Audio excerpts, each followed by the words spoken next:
பல நாட்களாகவே நாம் பகவானுடைய ஆனந்தமான லீலைகளை பகிர்ந்து கொண்டு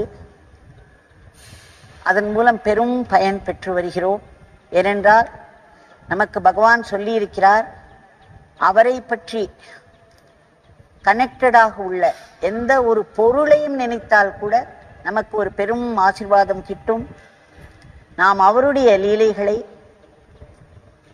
அவருடைய மகிமையை பல விதங்களில் வெளிப்படுத்தும் லீலைகளை நாம் எல்லோருமாக சேர்ந்து பகிர்ந்து கொண்டு ஆனந்தித்து வருகிறோம். அதிலேயே ஆனந்தம் நிறைந்து விட்டது.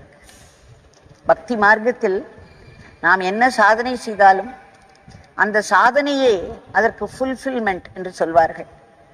நாம் எந்த ஒரு பலனையும் நினைத்து நாம் இதை செய்யவில்லை. பகவானுடைய நாமத்தை சொல்வதும் பகவானுடைய லீலைகளை எல்லாம்